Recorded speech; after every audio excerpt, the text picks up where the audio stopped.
Oh, hey, what's up, you guys? How's it going? It's Papa, and today I'm going to be showing you guys my updated Sword Soul list that I have been playing for the format, and I also took this deck to my San Diego Regionals that happened yesterday, which was Saturday, April 30th. Don't know when this video is going to go live. It's probably going to be like Monday or Tuesday when it does, but I did play Sword Soul for the event, and it has been the same list that I have been playing for like the past couple weeks now. I was originally going to take Sword Soul to the Los Angeles regionals, but I didn't feel comfortable with it just yet, so I ended up playing Eldritch, but I'm not going to show the Eldritch list because it was really bad. It didn't perform really well at all, to be honest, so not going to show you that. Instead, I'm going to show you my Sword Soul list that I have been playing, and without further ado, let's just go ahead and jump right into it. So starting off with the Sword Soul lineup, we do play the 3 copies of Ecclesia. Shouldn't have to say too much here. I mean, it's your best card going second, but it's your worst card going first. You don't want to see this in your opening hand, but you really need it for going second. I was originally blind seconding with Sword Soul, but this time I decided to just go first. So when I knew I would go first, I would definitely side this out at least 1 copy or 2, depending on the matchup. But 3 Ecclesia, it's really needed in the deck. 3 copies of Moye, definitely needed as well. 3 copies of Long Yuan, and then 2 copies of Taya. So this is really self-explanatory, self-standard. Basically, I was originally playing 1 Taya, but I kept banishing it off of Desires. So I decided to upgrade to the second Taya, and I'll just tell you what I cut for the second Taya. For the Tenyis, we played 3 copies of Ashuna, 2 copies of Vishuddha, and 2 copies of Adhara. And I didn't play Shatana. It never really came up during testing, so I cut the Shatana for the second Taya. And the reason being is just that, like, most players know how to play around the Shatana, and that's basically why I ended up cutting it. It never really came up. I never got my Moye really ogred except once during the event, and that was the only time where I really needed Shatana.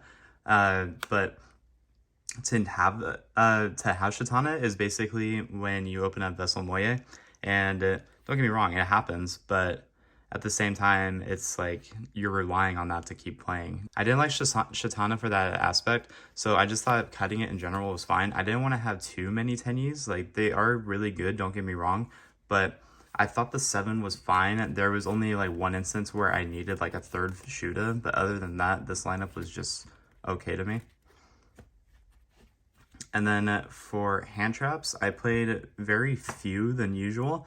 I played 3 Ash, 3 Bell, only 2 Ogre, and then probably the most overperformed hand trap was DD Crow.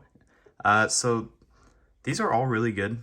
I really like this hand trap lineup. I think the 10 hand traps was perfect. I ended up opening up at least 2 almost every game. And this is a 42 card deck, so I threw in the Crows in the main deck at the last second, and I really did think that it worked really well that way.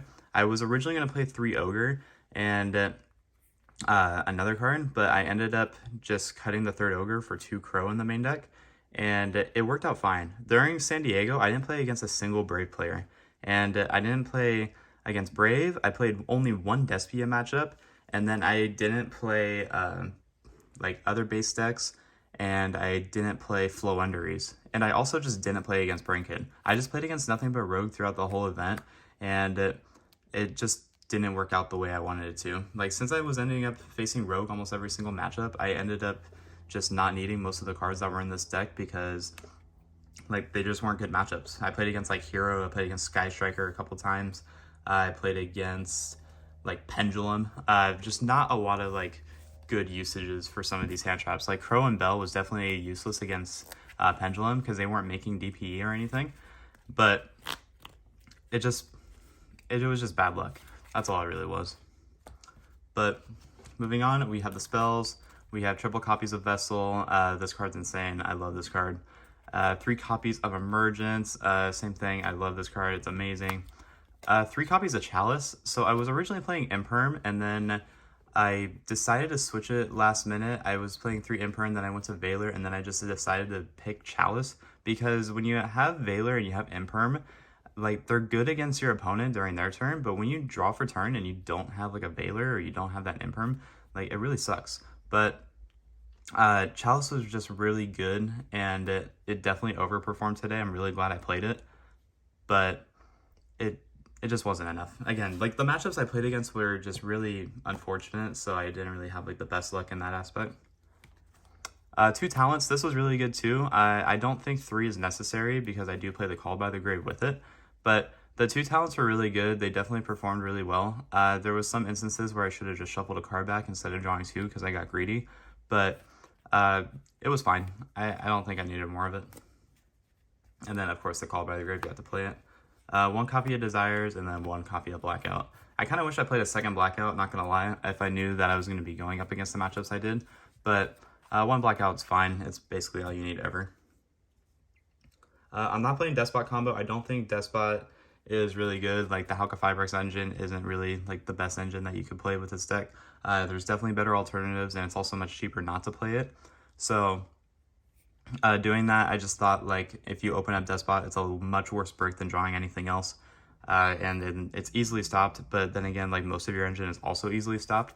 So I just didn't feel comfortable playing it. Instead, I just played a different, like, some other text in here. But for the extra deck, I played two Shishao, very self-explanatory. One Longyuan, one Changying. This never came up during the regional. There was a chance that I could have made it, but I got token collected, so it didn't really matter. One Baron de Fleur. This card's always insane whenever you have it. One Draco Berserker, the Tenyi. I don't feel comfortable playing this deck without this card, so I always have to make sure it's in here. Crimson Blader was definitely really good. This card definitely overperformed. I had an opponent try to Lava Golem me, and they couldn't because I had Crimson Blader active. What else? Crimson Blader was just really good against Despia. It was good against like a lot of other rogue. The only thing that I didn't really like summon this against was the Sky Striker player. But other than that, Crimson Blader was just really good. Double Baxia, ignore the rare, I'm sorry. But Baxia was really good. I was originally going to play a Scarlet Red Dragon instead of the Baxia because it's rare. But I'm glad I really did play two Baxia because it came up in a match where I needed both, and it ended up winning me the match. One Yazi, this card's insane. One Chaofeng, this card is also insane. I got to be able to summon this a couple times, and it would stop Nibiru, it would stop Valor, all those other good stuff. And then since I do have so much room in the extra deck, I played 3 Monk with the 1 Shaman. But I never really summoned the Shaman. I didn't think it really came up. It only was really there for Token Collector, but I never needed it. That's it for the extra deck. And then for the side deck, just to wrap it up, we do have 3 copies of Nibiru. I don't really need in the main deck. Everyone's kind of leaning away from Nib because Despia is so popular, and then most like base players will have the Barone, will have the Griffin Rider to be able to negate a Nib anyway, so it's just kind of a dead hand trap. 3 Lancia and 3 Droll. This is mainly for like Despia, Flunder, any other kind of rogue. These kind of just shut their turn off.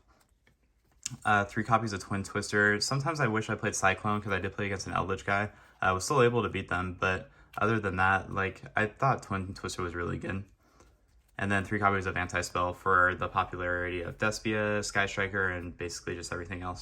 But yeah, that's going to go ahead and do it. I really did have a great time seeing everyone. I'm really glad to be back in this tournament setting again. I definitely missed it after all these years. Being able to see good friends, being to see like other YouTubers like Julio, thank you again for the mask. You really saved my ass there. The Meta Bros, always a pleasure seeing you. I saw 5th Ray Duelist. I saw like a bunch of other cool people, Cali Effect. And then just all the boys. Like, I got to see the whole squad after so many years. Seeing everyone together was really nice. I can't really complain. I had a great time at both events, San Diego and in LA, meeting fans, meeting subscribers. Like, it was just an amazing time. But yeah, guys, that's it for the deck profile. I don't know if I'm going to be playing this deck going forward. I'm kind of just waiting on a ban list right now to see what I want to play next. But until next time, this has been Papa, and I will catch you all in the next video. Take care, everyone.